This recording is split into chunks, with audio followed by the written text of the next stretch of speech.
Hey, it's Amy Brown from The Bobby Bone Show. Join me in supporting St. Jude Children's Research Hospital for a chance to win a trip to meet Megan Maroney at the 2025 iHeart Country Festival in Austin, Texas on May 3rd, hosted by Bobby Bones. We're going to hook you up with tickets, flights, hotel, food credits, and a meet and greet with Megan Maroney.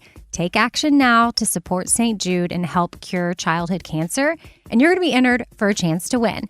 Visit iHeartCountryTrip.com to learn more. Ryan Seacrest here. When you have a busy schedule, it's important to maximize your downtime. One of the best ways to do that is by going to ChumbaCasino.com. Chumba Casino has all your favorite social casino games like spin slots, bingo, and solitaire that you can play for free for a chance to redeem some serious prizes. So hop on to ChumbaCasino.com now and live the Chumba life. Sponsored by Chumba Casino. No purchase necessary. VGW Group. Void where prohibited by law. 21 plus. Terms and conditions apply. It's the Opperman Report. And now, here is investigator Ed Opperman. Okay, welcome to the Opperman Report. I'm your host, Private Investigator Ed Opperman. You can get a hold of me at Opperman Investigations and Digital Forensic Consulting. If you just email me directly at OppermanInvestigations@gmail.com. Really fascinating topic today, okay? I know I say that a lot, but this time I mean it. The DUMOND Affair, How Lies and Politics Freed a Killer. Now, you can look up on Amazon. The author is D.R. Bartlett, but her name is really Delaney Bartlett. Delaney Bartlett, are you there? Yes, I am. Hey, tell us about yourself. Who is Delaney Bartlett? Well, I am a lifelong Arkansan, born and raised in and around Fayetteville, Arkansas, up here in the Ozarks. And I've had a fascination with true crime, since basically I was a kid. And, this whole thing with the DuMOND Affair is something that I was here in Arkansas witnessing as it unfolded. And so I thought it was just such a fascinating story that I had to share it. You know, that's so funny. I just interviewed someone the other day from Fayetteville, Arkansas, and I hadn't even known it existed. I've heard of Fayetteville, North Carolina, but this is, and I know two people in Fayetteville now. I should stop down here for a visit or something. That is a big coincidence. Yeah, because it's such a small town, right? Yeah, I think we just barely hit 100,000 this year. Yeah, see that? Okay, well, I guess it's growing. Okay, so the DuMOND Affair, where do we start with this? How lies and politics freed a killer. I guess we should start, who is DuMOND? That's Wayne Dumond. He was a really violent criminal from South Arkansas, and he had committed sexual assault several times. I spoke with people who grew up with him, went to school with him in DeWitt, which is his hometown. And he was well known to be just dangerous, violent. He did a lot of drugs, and he was just trouble. And he even killed a man. He participated with two other people in Fort Sill, Oklahoma, in beating a man to death with pipes and hammers, things like that. And he knew the first one to squeal gets the deal. And so he made a deal where in exchange for his testimony against the other two, he had all the charges against him dropped.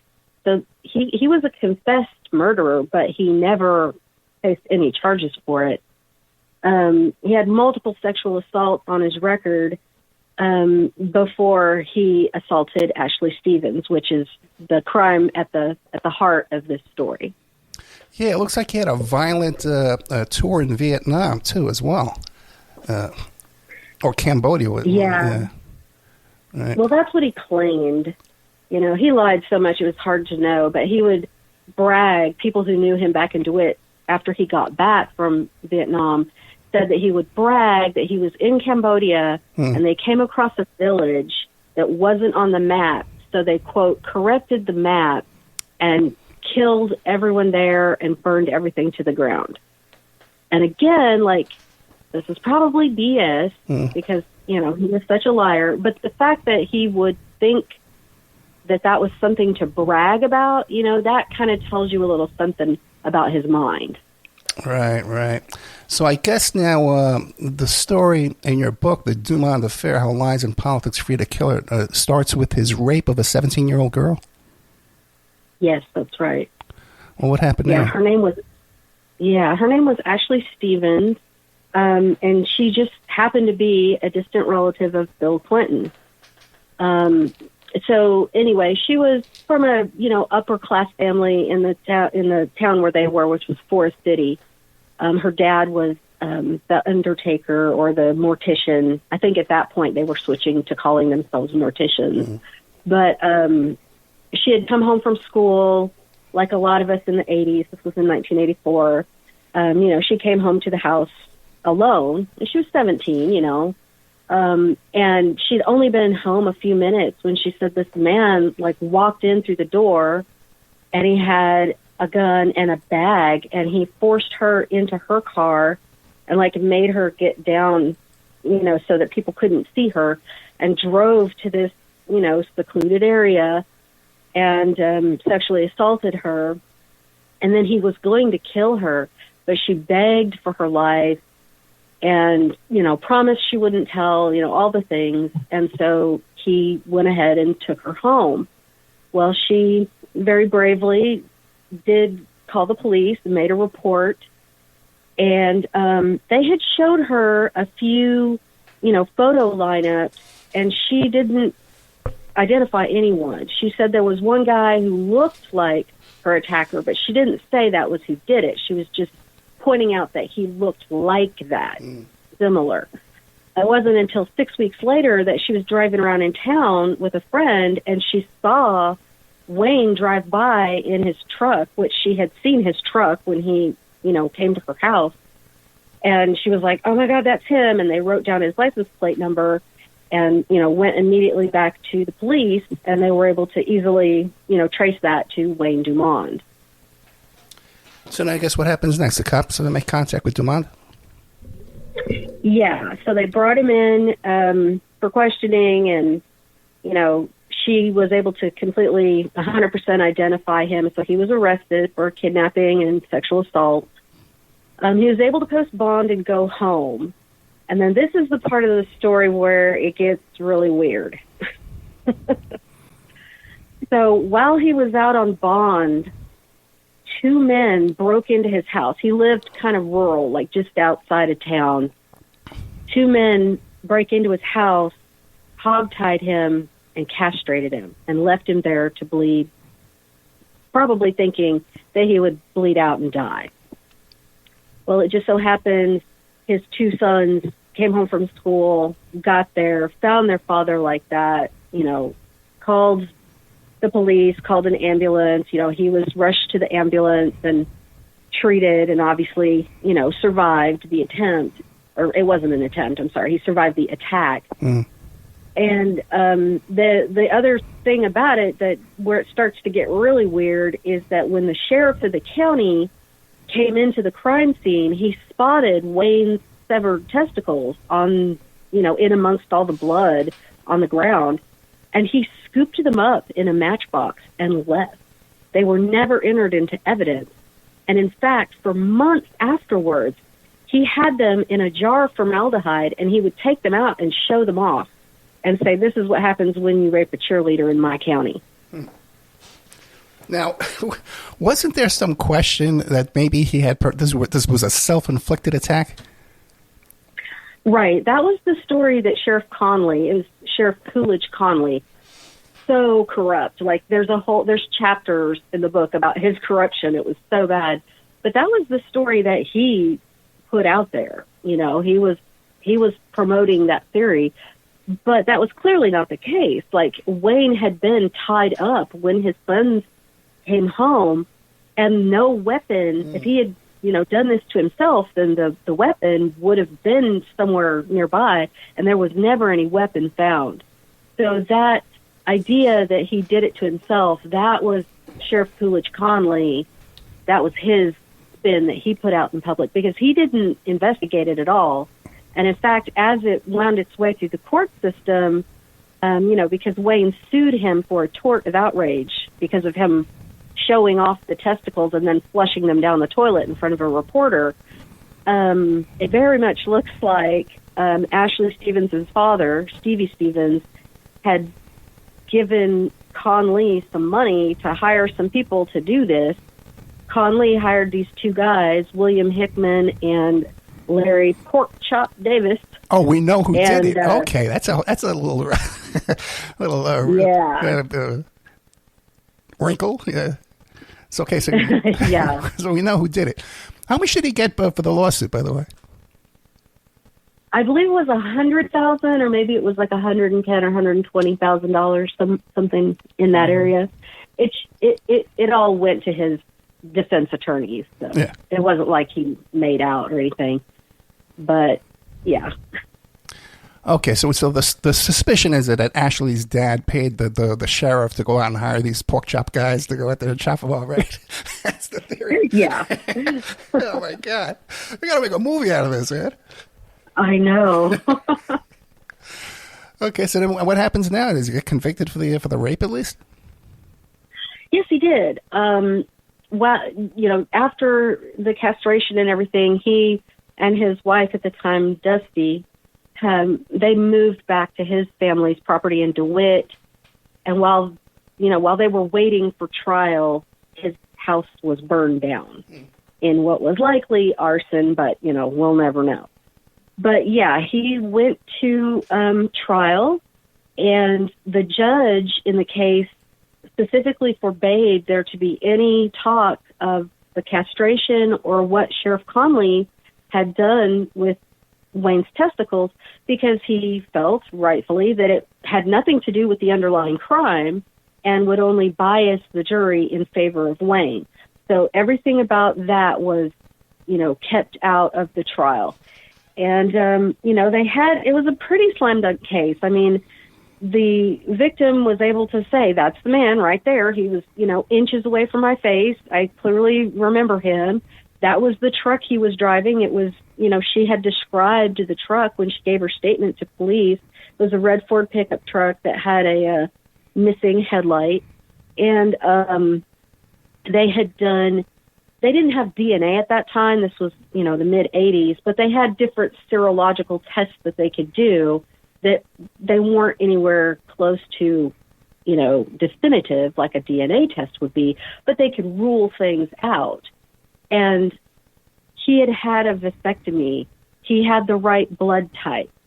All the things, all the markers pointed to him. And for her to have just randomly picked some guy who was innocent, who also had a vasectomy and was the correct blood type and was a secretor of this particular enzyme and all these things, it was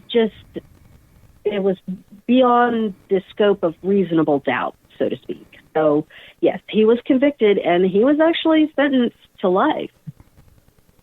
Hey, it's Amy Brown from The Bobby Bones Show. Join me in supporting St. Jude Children's Research Hospital for a chance to win a trip to meet Megan Maroney at the 2025 iHeart Country Festival in Austin, Texas on May 3rd, hosted by Bobby Bones. We're going to hook you up with tickets, flights, hotel, food credits, and a meet and greet with Megan Maroney.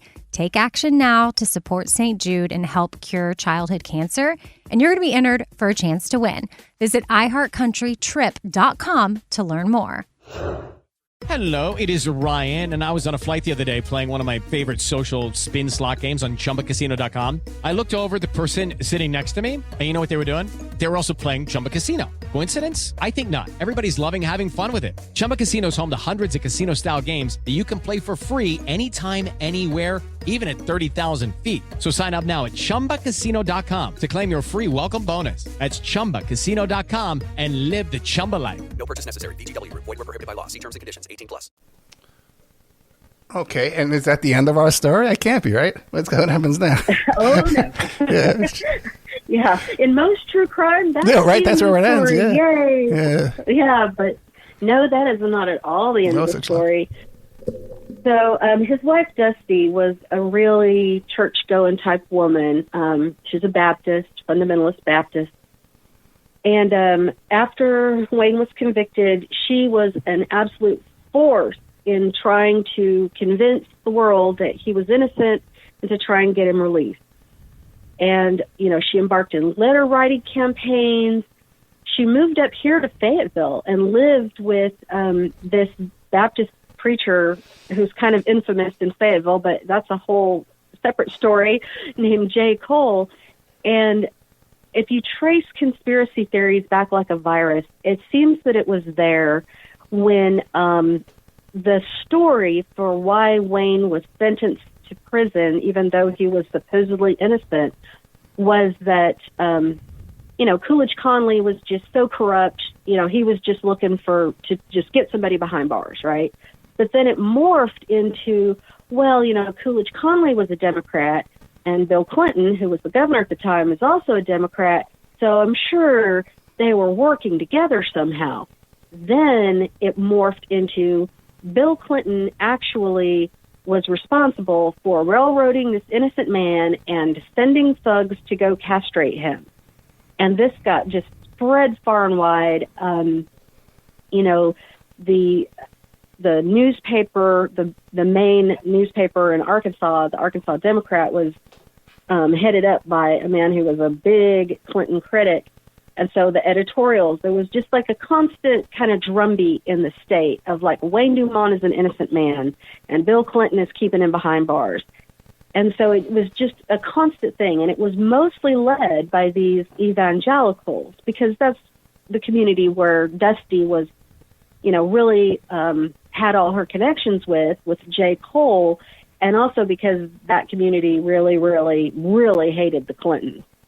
So yeah, just think if the same set of circumstances happened today, the theory would be that Clinton is the one that raped her, and this whole big cover up, yeah. And with a straight face, they say that, yeah. Yeah. So, but the theory, she was related to Clinton somehow. Yeah, she was like a second cousin. I think they had like a great grandparent in common or something like that. Like they'd never even met. It wasn't anything like they grew up together or anything like that. They were literally just like related, and that was it. But now her father, Stevie. Yeah, I was going to ask about the father. Yeah, they could have political connections.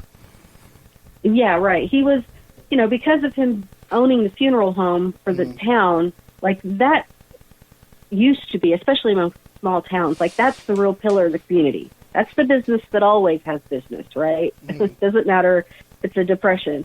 And, he was very successful, and he had donated to the Clinton campaign. He was by far not the major donor. He was, he had just donated kind of the average amount that, most people who donate to political candidates would donate. So he wasn't like some mover and shaker. He had just, sent in his $100 or whatever it was, and that was it. Like they weren't connected other than that. And, that was just taken and run with by this conspiracy theory complex. And that's the thing that's got to be understood is that, Bill Clinton, when he was governor, was really popular. He was reelected multiple times. He was the longest serving governor except for Orville Faubus. Like he was popular, but he was also very much hated by a certain segment, particularly the fundamentalists. They really hated that Hillary Clinton was such a feminist and that Bill Clinton was anti-racist and actively worked, to promote civil rights. And they were, for the equal rights of LGBTQ people. And the fundamentalists absolutely hated them.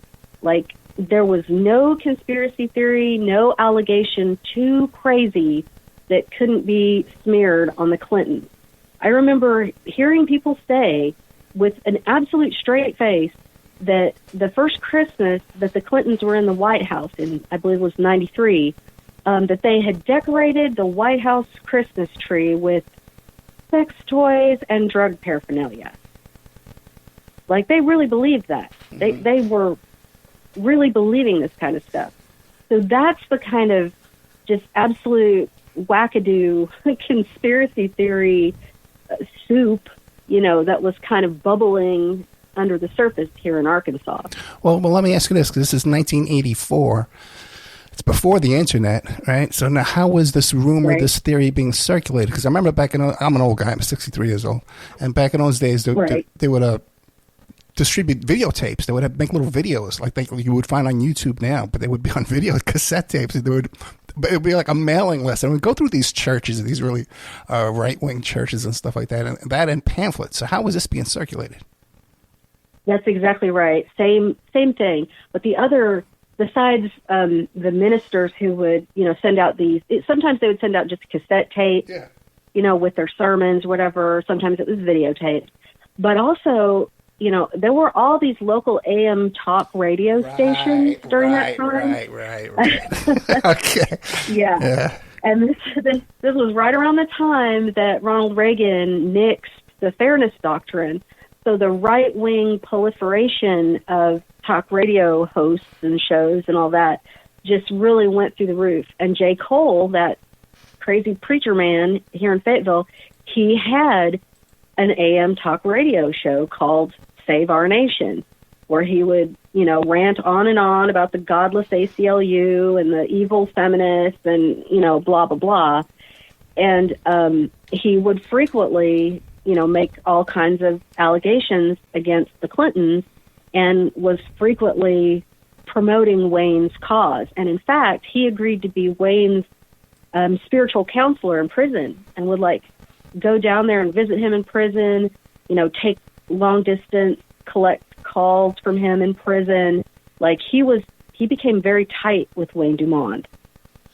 Well, it would be a simple matter to debunk this because the guy had a murder conviction previous to this, right? Right, but the people who knew that didn't have the access.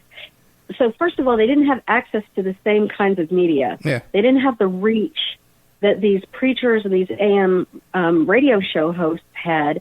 And then the other thing is that if you tried to debunk any of this, you were immediately smeared as oh, well, you're just pro-Clinton. Yeah. They wouldn't listen to anyone who wasn't in their community of being, very fundamentalist Christian or at least very anti-Clinton.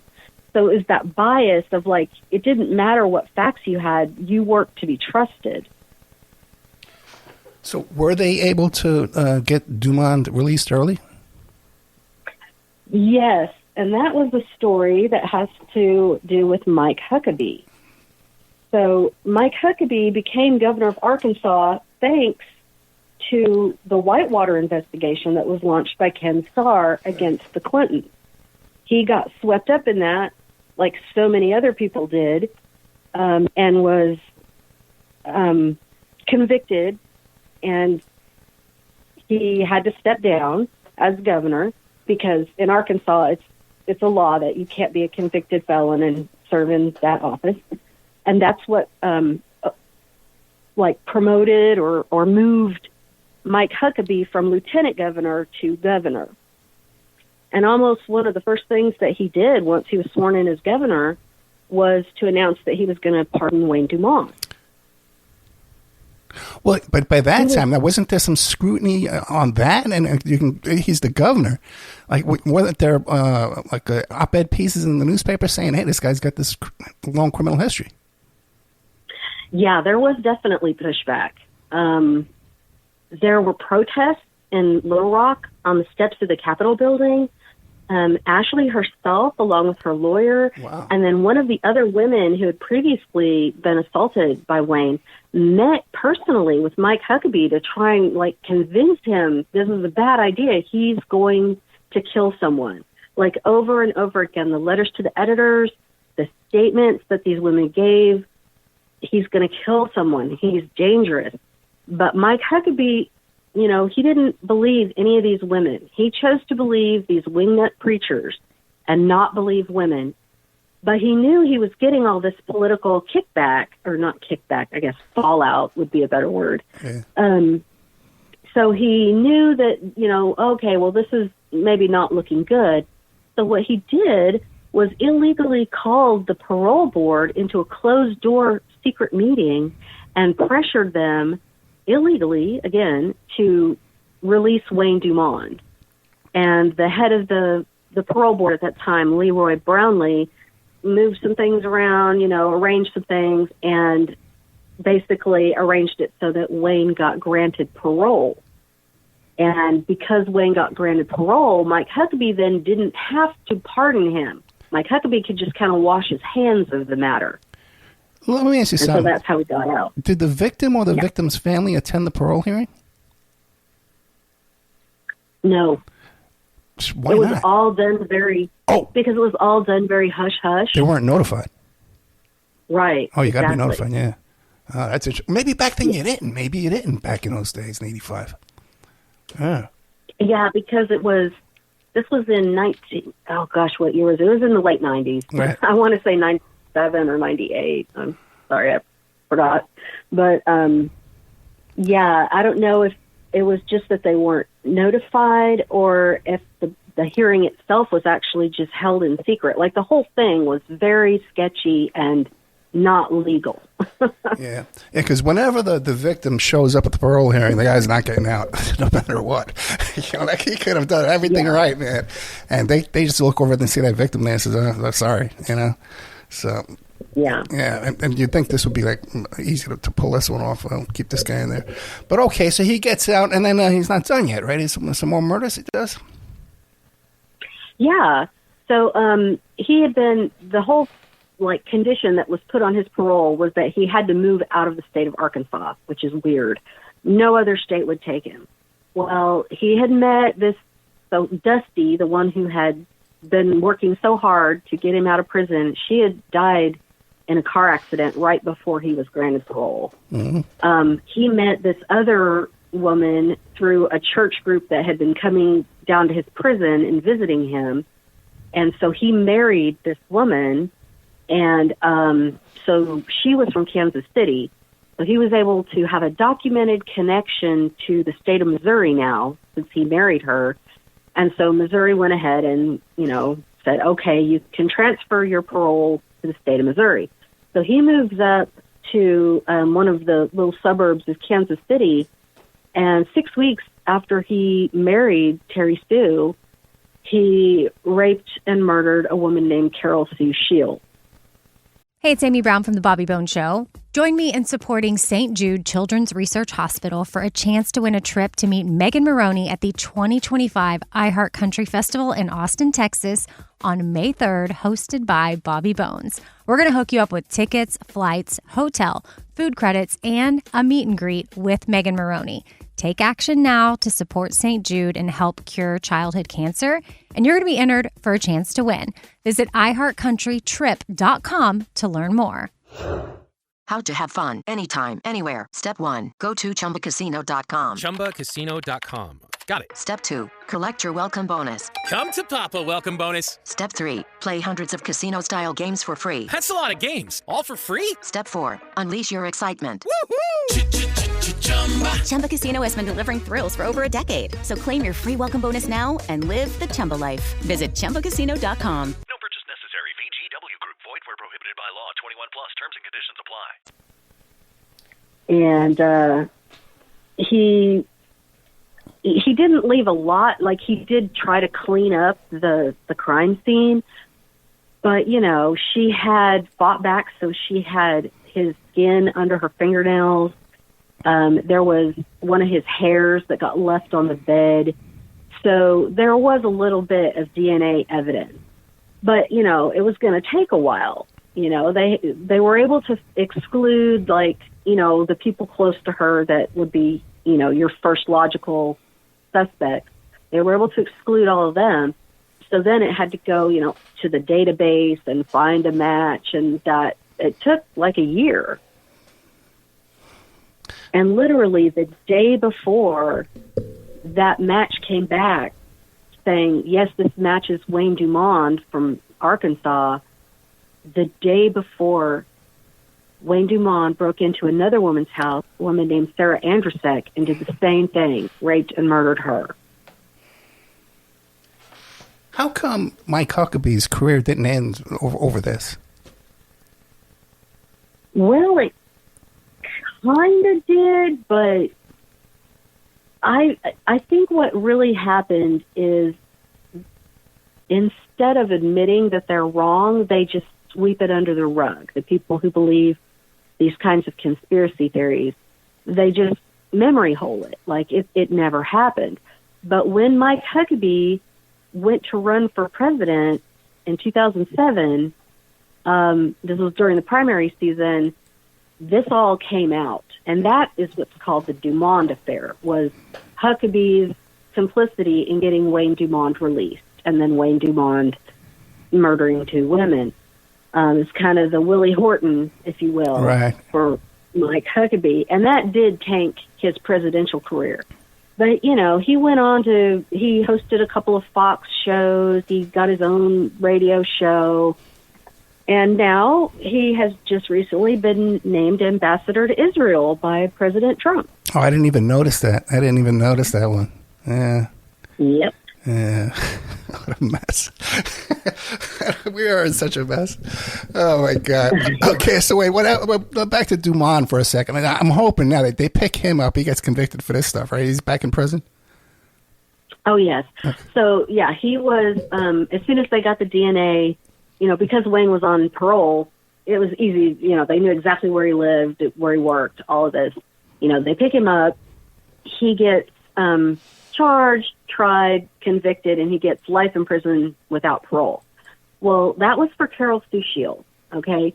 Now, Sarah Andrusek, her murder had taken place in a different county. So Kansas City, like a lot of cities, you know, it's a big sprawling metro area. It has a lot of little kind of suburbs, and it spreads across a couple of different counties. And so Carol Sue Shields was in one county, and Sarah Andrusek was in a different county. And that county prosecutor, you know, there was evidence, you know, they found some of her DNA on a glove that he had at work and, you know, different things like this. But because Wayne had been convicted and was in prison, the prosecutor, I'm guessing, you know, probably figured there wasn't any big rush because, you know, he's safely locked away. But Wayne Dumond, developed cancer of the vocal cords and died in prison. So he's gone. So now, but how does this then? You're saying that because how does this lead to QAnon? Well, so the conspiracy theories that had to do with Bill Clinton. So if you know anything about QAnon, it's basically the uber conspiracy theory. It takes every conspiracy theory that's ever been whispered and kind of tries to tie them together in some grand, weird conspiracy. And at the core of it is that these elites, and they're almost all Democrats or leftists, and in particular, specifically, the Clintons, or even more specifically, Hillary Clinton, that they're pedophiles and sex traffickers, and they are Satanists who perform these rituals and abuse children and drink their blood or their adrenochrome, like all the crazy stuff. And so that conspiracy theory, that has just been the end result, the fruit of this plant that was planted back during Wayne Dumond days. So there was this whole, you know, underbelly in Arkansas of people who were willing to believe literally anything about the Clintons, anything bad you can think of about the Clintons.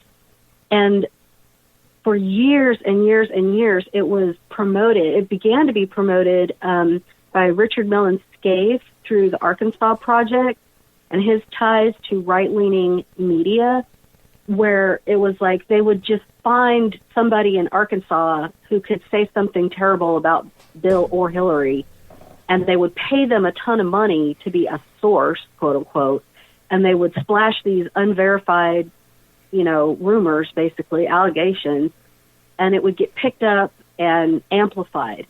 And it just became more and more prevalent. Rush Limbaugh would say these kinds of things.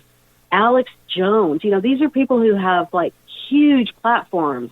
Millions and millions of people listen to them, and they were repeating a lot of these just lies about the Clintons and smearing the Clintons. And, you know, this was the reason why I really wanted to write this, is that when the whole Pizzagate and then later QAnon came out, there were so many people in the media who seemed like they were just absolutely gobsmacked. Like, why would people believe that Hillary Clinton does these things. Like, what, where is this coming from? And I'm like raising my hand in the back of the classroom going, it came from here, over here. This is it. And so through my book, I trace the threads of how the Republican Party and Republican Party operatives utilized that base of people who hated the Clintons and, glommed onto or outright created just every smear in the book and then spread it far and wide. To this day, people still believe that the Clintons are like uniquely corrupt and criminal, even though they've probably been investigated more than any other politician ever in the history of this country. It's funny. I hope that the very first QAnon post, okay, because people send me this kind of stuff. I'm like on the edge. I've interviewed all the Clinton mistresses and stuff like that down in in Arkansas. I'm all over this stuff. Vince Foster stuff. Interviewed all these people. Yeah. But the very first QAnon post was that Hillary Clinton was about to be arrested in 6 days. Tick tock, dot. And they sent me that right away. I got that right away. Okay, 6 days go by and nothing happens. Shouldn't you start questioning, the source here, maybe, And then the other thing was the QAnon drops were like these little fortune cookie clues and hints and stuff. And at first they said, well, that's so that the NSA bots can't track me down and find what I have to talk in code. Well, what about now? It's 6 years later. You're still talking in code? Why? You should have been tracked down with your top Q clearance. You should have been tracked down and arrested in 6 months. Easy. Just the craziest QAnon stuff out there, man. Oh, yeah.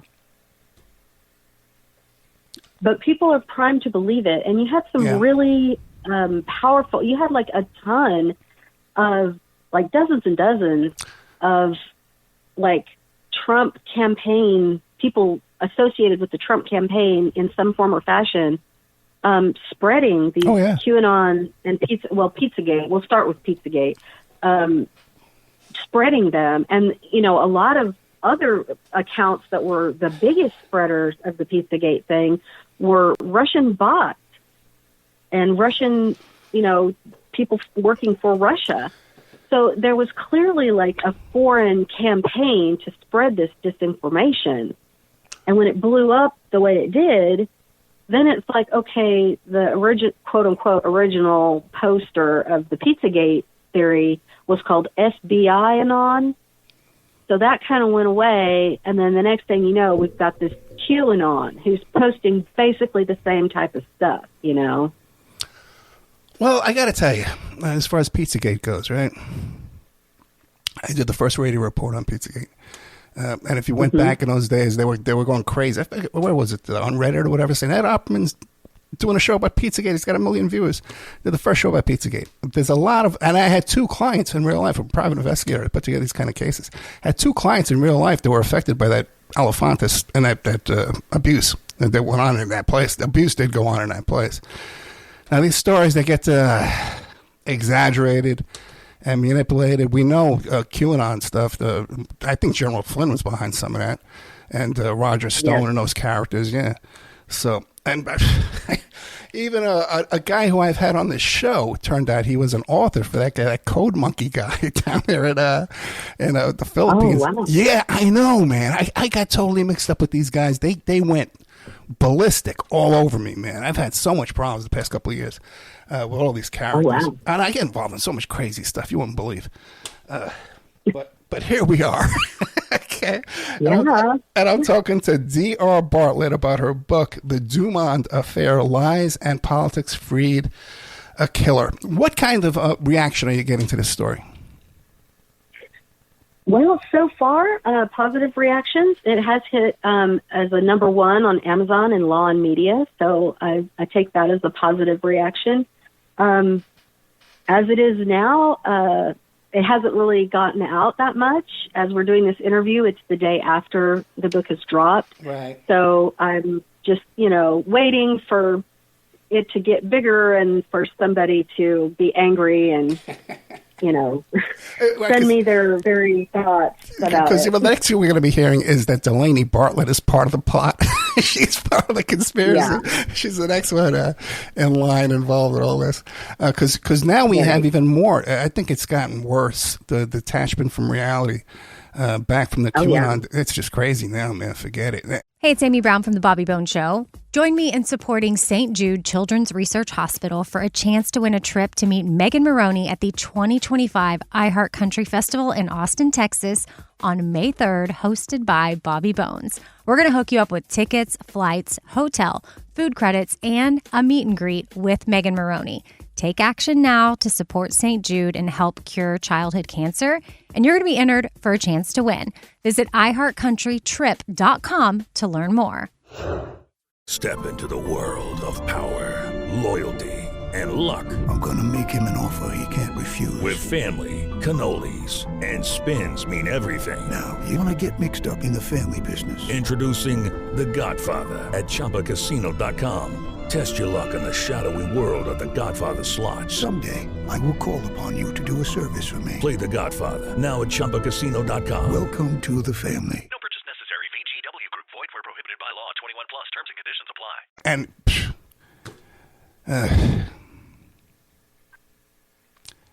it really is. Yeah. And like I said, that was the reasoning behind wanting to write this, is to kind of, maybe hopefully help people get a little bit more of a handle on this crazy, mass delusion that a lot of people are operating under, that, that it started somewhere. It has it followed a certain trajectory. This has been decades and decades in the making. Yes, if you just, if you didn't know anything about it and you just see it now, or you just saw it in 2016 with Pizzagate, it looks really crazy, because it is really crazy. But if you've been, in Arkansas and paying attention to politics, you've been seeing how this has been, continually growing and metastasizing over the course of decades. Yeah, and when Clinton first got elected, there was a little group, Ann Coulter and Brett Kavanaugh, the Supreme Court guy. He was part of this little, and George Conway, Kellyanne Conway's husband. Now they're on opposite sides. What's going on there? Who knows? but they had a little group that got together all the time, coming up with little lawsuits that they could file against the Clintons, and coming up with these rumors and stuff, putting it out there. Yeah, well, and that brings me to another aspect of it, is that little group that you're talking about, there was this organization called Citizens United. Right. And if that name is ringing the bells for you, that Citizens United court case that came down in 2010, the one that basically made money speech and essentially opened the floodgates to bribery, what that case was about. Citizens United was the organization like what you're talking about. They would make these quote-unquote documentaries that were basically just a bunch of Republican operatives sitting around talking about how awful the Clintons were and how evil and blah, blah, blah. There was never anybody who actually knew them. There was never any actual evidence. It was literally just people like Ann Coulter and, people who hated the Clintons talking about how evil the Clintons were.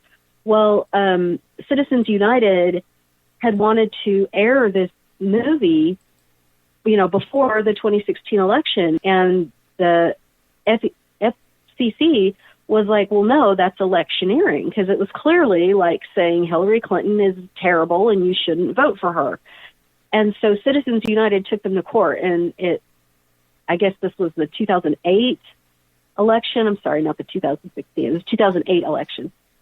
They took it all the way to court, and that's what eventually, it wound its way up to the Supreme Court and gave us the 2010 Citizens United case. So it was a specifically anti-Hillary Clinton, quote-unquote, documentary that is to blame for the Citizens United case. I had no idea.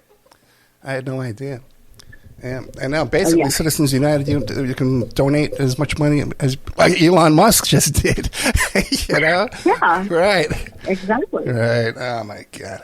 So now this seems to be like your first true crime book. Your other two books are novels, The Devil in Black Creek, a throwback novel to a small-town suspense. What's that about?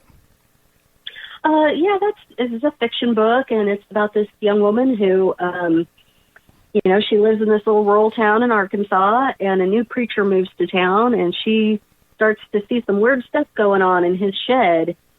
And, being a curious kid, she starts to check it out, and she sees some really, really scary things.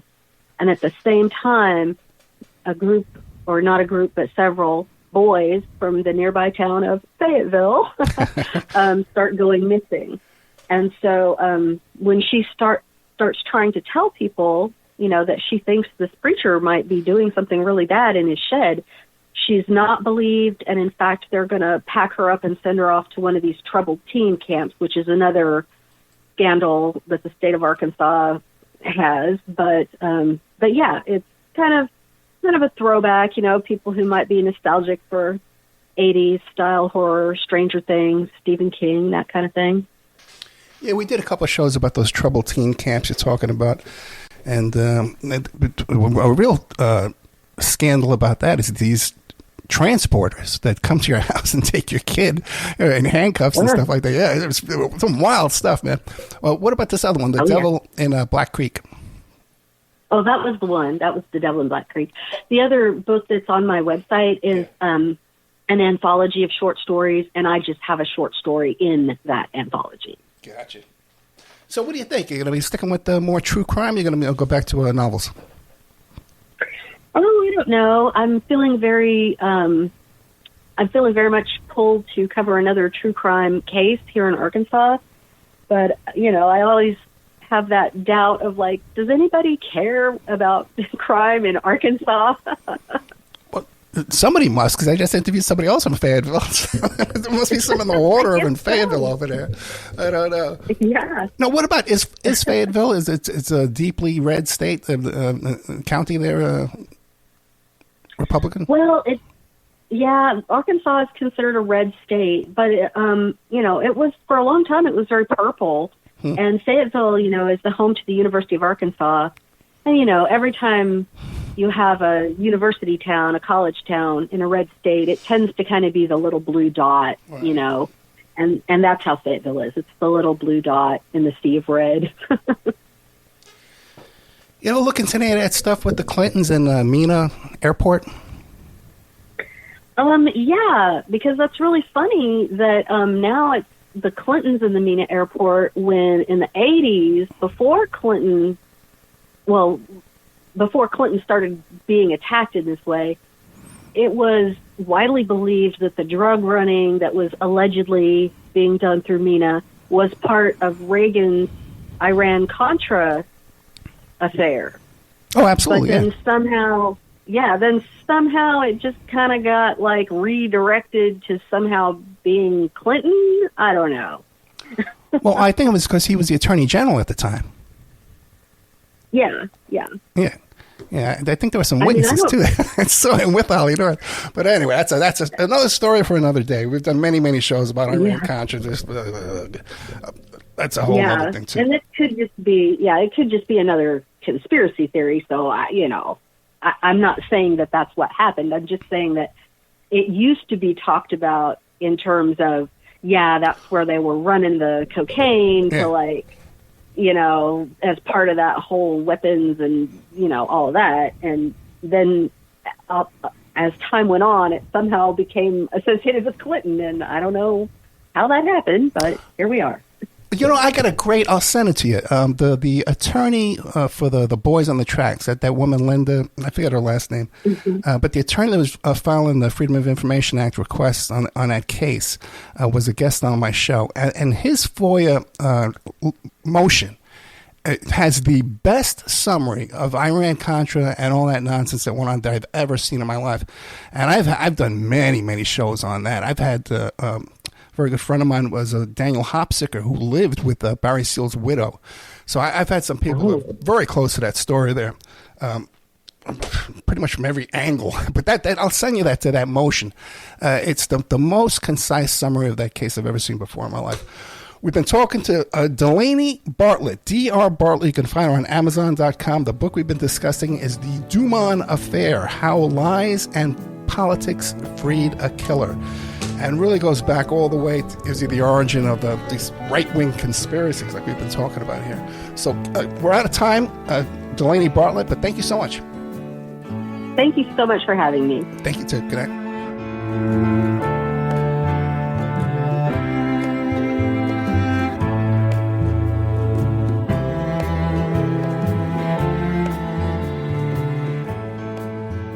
Hey, it's Amy Brown from The Bobby Bones Show. Join me in supporting St. Jude Children's Research Hospital for a chance to win a trip to meet Megan Maroney at the 2025 iHeart Country Festival in Austin, Texas on May 3rd, hosted by Bobby Bones. We're going to hook you up with tickets, flights, hotel, food credits, and a meet and greet with Megan Maroney.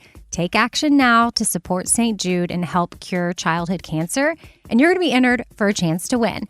Visit iHeartCountryTrip.com to learn more.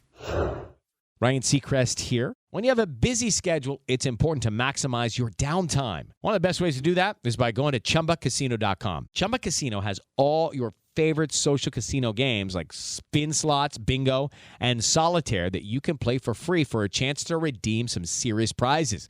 So hop on to ChumbaCasino.com now and live the Chumba life. Sponsored by Chumba Casino. No purchase necessary. VGW Group. Void where prohibited by law. 21 plus. Terms and conditions apply.